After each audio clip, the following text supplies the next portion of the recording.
Assalamualaikum warahmatullahi wabarakatuh. Perkenalkan, nama saya Aryan Muhammad Fahriza dari kelas 12J. Di sini saya akan sedikit menceritakan bagaimana proses saya dalam mengerjakan alur-alur tugas yang ada dalam mapel sosiologi dengan bimbingan guru kami, Pak Wawan. Nah, kita lanjut saja. Yang pertama itu ada alur mulai dari diri. Nah, teman-teman sekalian, tugas proyek kami ini sebenarnya adalah untuk berjualan secara online, menggunakan platform online juga pastinya, tetapi menggunakan uang secara digital. Maksudnya itu kita tidak boleh COD, dan juga kita harus menggunakan jasa kurir seperti JNE maupun JNT. Kemudian tugas ini dikerjakan bersama kelompok. Kalau nggak salah, satu kelompok itu ada 6 orang. Ada yang jadi penjual, pembeli, kurir, afiliat, jasa keuangan, kemudian ada penonton. Nah, tapi sebelum kita masuk untuk berjualan di platform online tersebut, di tugas awalnya Pak Wawan menyuruh kami untuk membuat sebuah kartu peran. Nah, kartu peran itu apa sih, teman-teman? Ya, seperti ini sesuai namanya. Jadi, kartu peran itu ini berisikan peran kita. Misal saya di sini sebagai affiliate, ya. Jadi peran saya itu misalnya ada membagikan link, membuat konten untuk promosi dan lain-lain. Nah, itu tugas pertamanya. Tapi kalau peran kalian pembeli atau pedagang itu beda beda lagi tugasnya. Oke, next. Kemudian ada eksplorasi konsep nih, teman-teman. Eksplorasi konsep ini kita masih menggunakan kartu peran ini, tetapi di sini kita membuat sebuah video di mana videonya itu bersama kawan sebangku. Saya membuatnya bersama Ivan waktu itu. Jadi isi video tersebut adalah kita mengkritik kartu peran milik kawan sebangku kita, dan juga kawan sebangku kita juga mengkritik kartu peran milik saya gitu. Kemudian kritikannya itu berupa, ada Ivan waktu itu menjelaskan bahwa tulisannya terlalu kecil, kemudian hiasannya itu tidak simetris karena terburu-buru gitu. Oke, next. Kemudian itu ada refleksi terbimbing. Di refleksi terbimbing ini, teman-teman, kita kita menguraikan 3 masukan yang kita dapatkan dari teman sebangku kita yang mengkritik kartu peran ini tadi. Nah, kritikan yang saya dapatkan dalam alur sebelumnya yaitu tulisan saya pada kartu ini terlalu kecil, kemudian bahasa yang saya gunakan ini bahasanya terlalu kaku, dan hiasan yang saya gunakan ini mereng-mereng tidak simetris karena saya waktu itu buatnya juga terburu-buru. Sehingga setelah alur ini kita disuruh untuk membuat lagi kartu peran kita, tetapi membuatnya itu di belakang ini revisiannya lah istilahnya like this. Revisiannya ini yang awalnya. Jadi Pak Wawan menyuruh kita untuk merevisi, dan juga revisinya itu berupa jangan poinnya saja yang ditulis, tapi jelaskan secara bahasa kita sendiri apa peran kita. Misal sebagai affiliate, peran kita secara bahasa kita sendiri itu misal saya akan membuat video tentang kelebihan produk yang terafiliasi dengan saya agar teman-teman saya yakin bahwa produk tersebut premium, begitu contohnya. Kemudian di alur selanjutnya itu ada ruang kolaborasi. Nah, pada ruang kolaborasi ini kita membuat sebuah akun penjualan di platform online. Boleh TikTok Shop, Shopee, Lazada, kemudian JDID dan lain-lain ya, pokoknya di platform online. Dan di tugas ini, setelah kita menyelesaikan pendaftaran sebagai akun penjual, di sini kita hanya memberikan linknya saja supaya Pak Wawan lihat ya di LMS. Tapi di sini kami maksudnya kelompok saya mengalami sebuah kendala, di mana waktu itu saya ingat bahwa kami mendaftar di sekolah, yang dimana di sekolah itu jaringannya bisa dibilang putus-putus ya, atau tidak lancar, sehingga beberapa kali kami gagal. Bahkan di saat kelompok lain sudah bisa mendaftar, hanya kelompok kami lah yang nggak bisa gitu, yang tersisa nggak bisa daftar. Baru tuh akhirnya kami coba-coba lagi, dan akhirnya bisa beberapa kali percobaan. Kemudian ada yang namanya demonstrasi kontekstual. Nah, Di Dekon ini teman-teman, kita di sini tugasnya adalah untuk mengupload video atau bukti dokumentasi kita sewaktu demonstrasi kontekstual dan ruang kolaborasi tadi. Ruang kolaborasi tadi itu yang kita membuat akun ya. Yang kita membuat akun, kita letakkan video pembuatan akun tersebut di drive. Begitu juga dengan video misal saya afiliator. Nah, saya di situ meletakkan video saya sedang live streaming, kemudian saya sedang menawarkan produk gitu, dan itu diletakkan juga di drive gitu.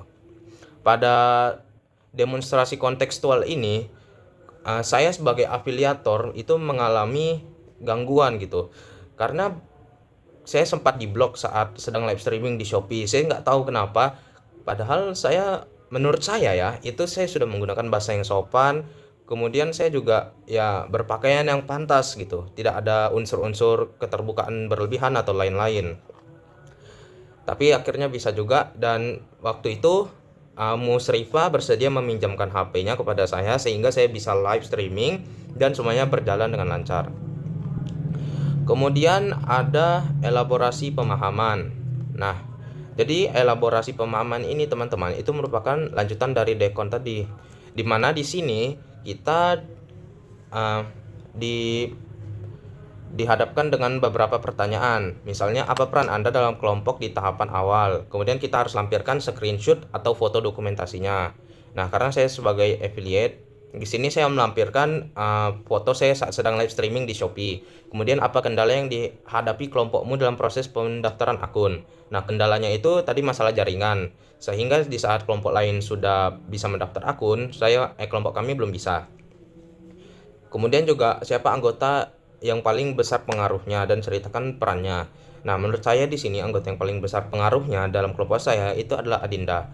Karena dia yang menentukan semuanya, mulai dari tempat kerja kelompok, waktunya, dan juga dia yang paling aktif di kelompok.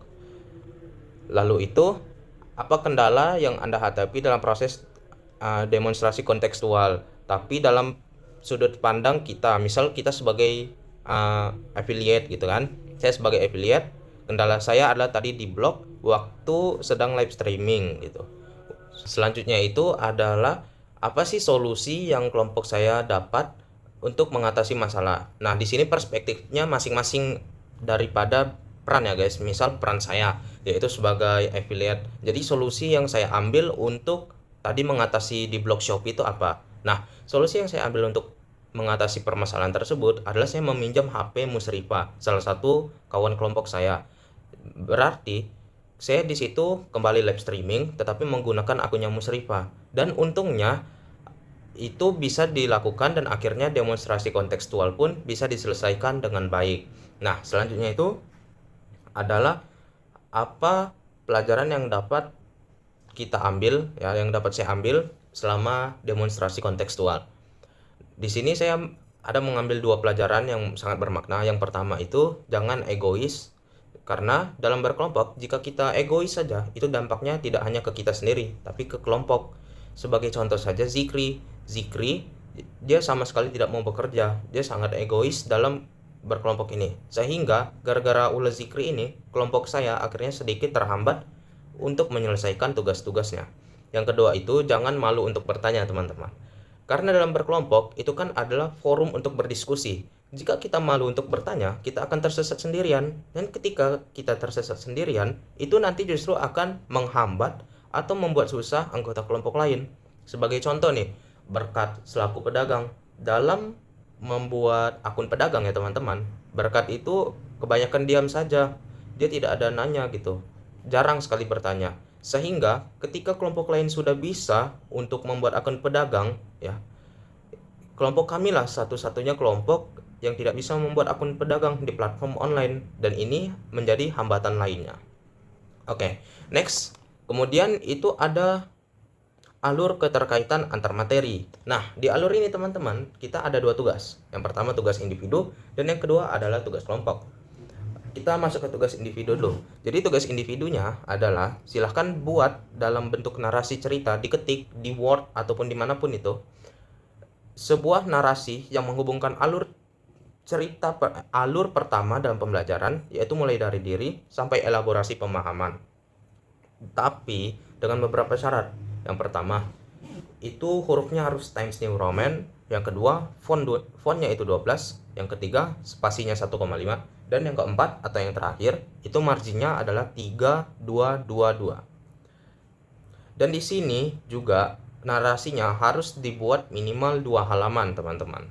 Dan ini merupakan tugas individu. Jadi semuanya wajib bikin seperti ini, wajib bikin narasi. Next yaitu adalah tugas kelompok. Nah, di tugas kelompok ini, tadi kan kita sudah buat narasi.